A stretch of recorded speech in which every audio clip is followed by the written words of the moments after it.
Hey guys, Rob Noire here, jumping in to do a little intro for this very unusual episode of the Rngcast.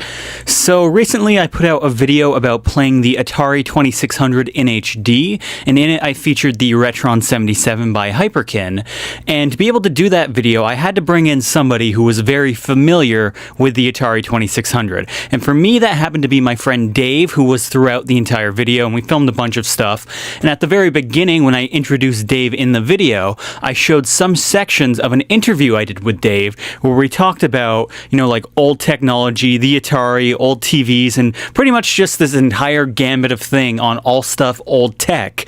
And I thought the entire interview was actually quite interesting, and I figured, why not actually share it with you guys as an episode of the Rngcast? And now, like another episode we did recently, which was like a challenge on video game music or something along those lines, this episode is a little bit different than the usual Rngcast. The format is quite different, but then again, this is kind of like an experimental episode, and I just thought it'd be fun to share with you guys, especially since it was a very interesting conversation. I don't really add much to this one. I'm just kind of there asking the questions, moving the conversation along, but I think you guys will probably really enjoy it, especially if you enjoy hearing about Atari and retro gaming and all retro console kind of stuff. So yeah, guys, that pretty much just wraps up this prologue here. As always, I do have to shout out our sponsor. Today, this episode of the Rngcast is brought to you by Pong, the game that started it all, in stores Friday, August 50th. Enjoy. So Dave, when was the first time you ever played Atari?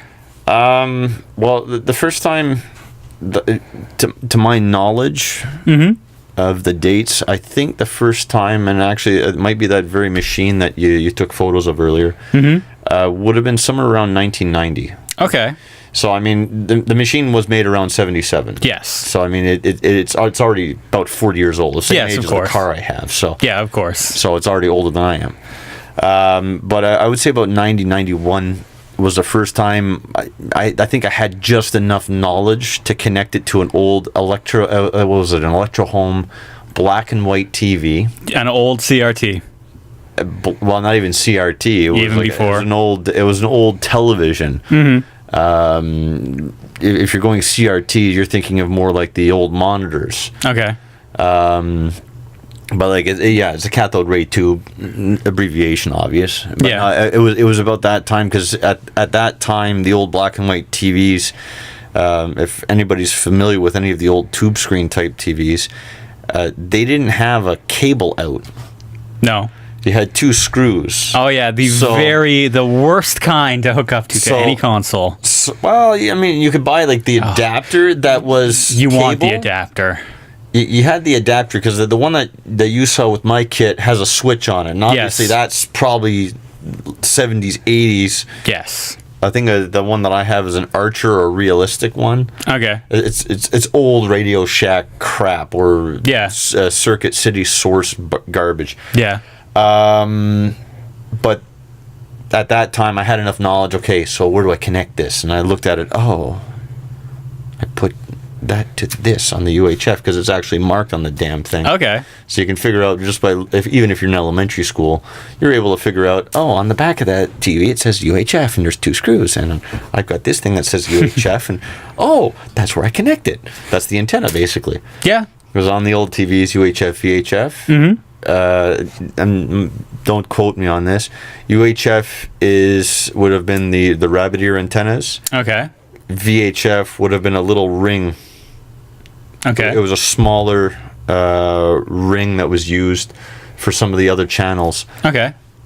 Don't quote me on it though, because my knowledge from the older TVs, I can't remember which is which. Okay. Because VHF and UHF, the channel numbers were different. Okay. I think you had 1 to 12 or 13. That was one of them. Okay. And then from 13 onward up to about I think one of the old dial TVs that I still have kicking around goes up to channel 60 or something like that, and maybe even more. It might be 87 on the dial. Okay. I can't remember off the top of my head, because I have another TV. It's about as old as the machine. Okay. 19, if my memory serves me right on the date, a 1978 Sears solid state color TV. Oh, in color. Fancy. Yeah, that's actually my first television. I think I paid I think I paid about $10 for it at a $10 or $30 for it at a second-hand shop, and that I used for years and years and years, and then people started to go crazy on me and whatnot. Okay, so originally you had the screw in there for the Atari. Yeah, like when I screwed it in, like that was my first experience connecting a video game machine. I had played probably just a bit previous the original Nintendo. Okay. And that would have been in the mid to late 80s. I was born in 83. Yeah. Not that I'm dating myself. But since my parents really didn't go out and buy me a video game machine, this is all hand-me-down junk. Yeah. So I think it was my cousins in Toronto, the machine originally. Okay. And they sort of said, well, this is too old. They had a Nintendo or an NES at the time. The hot new thing. And that was passed down to me with some games, which most of them that you saw in that box. Yeah. Those are original games that came with the machine. Oh, and all his Atari games are actually in great shape, by the way. Because they weren't used for a good 20 years. Exactly. Or more. But even most of my Atari games, like the labels, they start to go really easy on them. And mine are stuck on still. Yeah, just because yours have been kind of like enclosed in a box. No. No, not even? No. A lot of those is because it's been kept in a cool, dark place. Yeah, that could help too. If you have it out in an area that you have a lot of heat and moisture, like if you put it in a cupboard, it's cool, dark. Yeah. It's not too humid. It stays fairly dry, but it's the temperature. When the temperature goes up and the humidity's there, or if you have a lot of air conditioning, it dries out a lot of these old glues that are on them. Yeah. Like you'll notice one of the games that I have is there's a couple pieces of tape keeping the little piece of label on there, and it's like flapping off the end. It's an original Atari game, but it's the problem with the glues. They dry out over a long time. Yeah, they do. It's true. You do the same thing with a soda bottle. Leave it out put it somewhere for about 2 years. You're going to see the label starts peeling off on its own. So it's the glues themselves. They start to go. Okay, cool. Yeah. Do you remember what the first games you played were on Atari? Oh God. Well, don't forget, this is 91, so we're talking almost 30 years ago. Well, you don't know. You don't know when they're watching. It could be 40 years. It could be 50. I'm not that old. No, but it could be in 10 years they're watching this, It doesn't matter. For me, the games that I remember playing, I do remember playing Space Invaders as one of the games. A classic, yeah. Which is a favorite of mine to this day, because it's not easy if you're not used to the old joystick controllers. And no, it's not. Like, you put it onto a new computer, I can beat the freaking game. Yeah, screw that. Oh, it's never the same as playing it on the console. Especially when you have dodgy controllers that barely work properly. It's even more fun. That's all about the experience. Oh, yeah, for sure. I have a machine that works perfectly fine. That's not fun. Trust me. You want to be slamming the button down to try and get this stupid thing, almost ripping the handle off the joystick just to get your character to move away from the thing being shot at you. So Space Invaders would have been one. The other game, it was either Pac-Man or Mrs. Pac-Man. Okay, Ms. Pac-Man was the one that's actually good. Pac-Man. Well, it's a newer game, so the coding's a little bit different. Well, apparently when they released the original Pac-Man, they just put it out as quick as they could. They just threw it out there. That's it. And then a lot of people really didn't like it, which is why they put more work into Ms. Pac-Man. Yeah, well, I mean, Miss Pac-Man, I think it's more the coding is slightly different, a little bit more It controls better. Yeah, I mean, the original Pac-Man, one of the reasons they put it out so fast is because I think it might have been around the time they had that gaming crash. No, Pac-Man was before. The gaming crash came at the end of the Atari 2600 with E.T. Okay. E.T., it's not the reason, that would have been probably around what year, though? Oh, end of 70s? Yeah, see, like at 77, the machine came out. Some of those games were either already out or they were just coming out after 77. So if you think about it, like if it's 77 to the very late 70s, you only have about 2 or 3 years before they had that massive gaming crash. Pac-Man might have been on that first run that they tried to push as many games out because there was too many companies that were just flooding the market, which also didn't help like No. the market itself. That's most likely one of the reasons why it crashed. The reason why there was such a huge crash, yes, that was a part of it, but it was because Atari, the manufacturer of the console, they were making horrible games for it as well. Like, Yeah. the best person on the original Atari was apparently Activision. They made some of the best games on the original Atari, but the people who actually made the console were sending out just like crappy games over and over and One over. of the reasons they were probably doing it is because they were trying to get as many games out sold as possible. They were trying to make as much money as possible. Yeah, Absolutely. off of a very short period of time. Okay, these games, there's not much to them, so let's make another one fast. Yeah, exactly. Just pump the market with shitty, lousy made games. Make as much money as you can. But, well, E.T., it's funny you mentioned that. E.T., which is considered one of the worst video games of all time, the one that crashed the video game market, although it was just kind of like a symptom of it. It wasn't the reason. Yeah. There was more of this before. That game was made in a week and a half by one guy. Yeah. They told him. And it shows by the gameplay. Yeah. I mean, and the guy has done interviews on it, and he's like, they gave me a week and a half, and they told me I had to have it done. I did the best I could. Yeah. I mean, like with the short time there, that was probably even leading up to that crash, where they were saying, look, the numbers for this game is not high, this game's not high, this game's not high. We have another movie tie-in. We've got another game that, like, another company, like, if you look at the game cartridges that I have, I've got one from Parker, I've got one from Mattel, you've got Activision, you've got Coleco. you got Coleco that was making some games. There's another one called, I think, iMagic. That it's a weird one, the way it's molded. So you have all these different companies all simultaneously making games for a machine in the late 70s. I mean, arcade machines were already out there. You know, like the arcade boxes. So you had different ones like, Pac-Man was one of the games. Oh, yeah, there's Donkey Kong. There was Donkey Kong's another old Missile Command, Space Invaders. Those were arcades. Yeah, those as well. were all arcades. There was another one. I think it was a little bit newer machine. It was sort of like a block type. I can't remember the name of it. I remember playing it when I was on a trip in Nova Scotia. Okay. But it was blocks that would flip, and you had to like sort of pick the certain colors and like stack them. Oh, cool. I can't remember the game name, but it's just such a long time ago. Yeah. But I mean, like some of these games that they have, I don't know if Stampede was ever put on Mousetrap either. But these were really simple games. Oh, absolutely. And for a CRT, if you look at some of like the really old arcade machines, I mean the really, really old ones from like the very early to late 70s into like the very early 80s. Yeah. If you look at these CRT screens, they have the images that are just burned right onto the screen. Absolutely. Because of that light just being there all the time. It's one of the problems with the CRTs. There is like I even have books on it. There is a solution to burn off that. Okay. There's like a device you build that clips onto the back of the tube itself. That's supposed to put a certain amount of white light on it to burn off any oxide right off the phosphorus on the screen. This is stuff that nobody would know. Like you're asking a guy that's done a little bit of research. That's why you're the right guy to bring in for this kind of thing. Well, it's just that I've got a lot of there's a lot of knowledge on antiquated technology that a lot of stuff people don't know. Like CRTs, for example. Oh, the things got burning. Oh, it doesn't work right. Well, CRTs, you got some of them. I've got televisions at my place, or actually at my parents' place. They're made in 78. These screens I can plug in, turn them on, and it's crystal clear, the picture. Yeah. And you can get a TV that was made, let's say, 20 years ago. Now, mind you, the ones that I've got, it's the old dial type where you have to click to get at your channels. It's not no freaking remote. You had to buy a separate box with a remote to get it to actually change. Yeah. And that was the most digital piece. But I mean, the older TVs, they have such a long lifespan. Those TVs are 40 years old. Yeah. If not more, and they still have good picture. I've got two of them, so I can actually exchange parts between the two and get one TV working out of the stupid. It's ridiculous.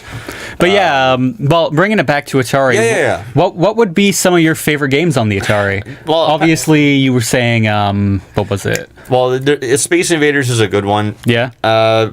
Pac-Man, not so much. Mrs. Pac-Man was one of the ones I played more. Yeah, we played that one. That one was fun. Yeah, it runs a bit better. Mousetrap is another weird one. I didn't play that as much, but it was played.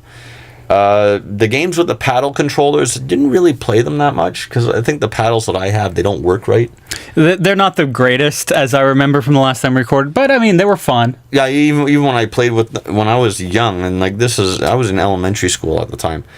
So this tells you how long ago it is. Mm-hmm. Even those controls at that time, and that's when I first started playing around with the Atari. I didn't really know much about electricity or anything like that, and they didn't work that well at that time. They work better than they do now, obviously, because they haven't been used in like over 20, 30 years. Yeah. So I mean, obviously there's going to be corrosion and whatnot in them, but I didn't really play the games. I didn't find them easy to control. Okay. There's a game called Night Driver. Okay. Or Knight Rider. I can't remember the exact title. You have it. We have it here. That game I couldn't figure out for the life of me how to control a damn car in the game. Okay. You turn the paddle one way, you have to push the button to get it to accelerate, and you're trying to control this bloody thing with a damn. It's with the paddle. The paddle controller is basically it's a potentiometer. For those in layman's terms, for those that don't know what a potentiometer is, it's like a resistor that you can adjust how much resistance you have in it. For those that don't know what that is, think of it as a valve. To control how much electricity is going through. That's basically what you're using for the machine to figure out if you're going left or right or something. And some of the games you had to use both paddle controllers. Yeah. It's like really a weird system. And they go through one player control spot, and you're going like, how the hell? And you got A and B on the machine. So I mean, it gets really weird after a while. You know? So as you can see, he has quite a bit of experience with the Atari. Well, not only the Atari, but I mean, you go to like older gaming systems, like Master System, which is another machine.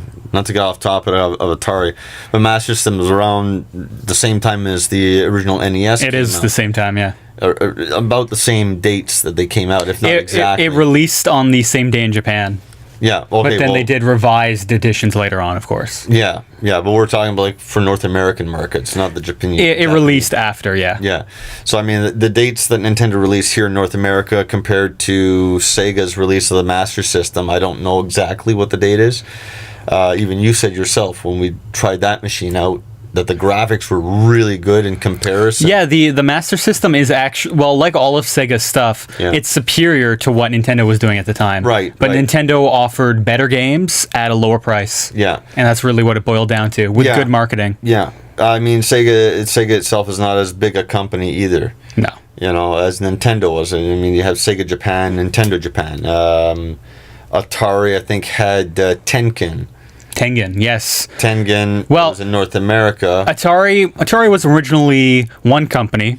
Yeah. And then after the video game crash, they split into two companies. Their arcade and their video games and computers. Yeah. And then the arcade portion was sold to Japan. Yeah. And then that portion started making their own video games for Nintendo called Tengen. Yeah. And that's like a very brief history of like what happened with Atari, and then just went obscure completely after the Jaguar system. Oh, and then the name has been sold so many times, and now it's bought by some new people trying to milk it for some money. Yeah. And the only thing that they came out with, especially during, I'm not sure during the time of the original PlayStation or PS1, but I know the PS2, they had, I know that they had like Atari Anthology or something like that. Every generation. And then they had newer games that came out from the company at that time under the Atari label. Even I have a couple of them. Oh, yeah. The old PlayStation. Oh, I have some of them here. But, yeah. So this was all basically to say that Dave, he's very familiar with Atari.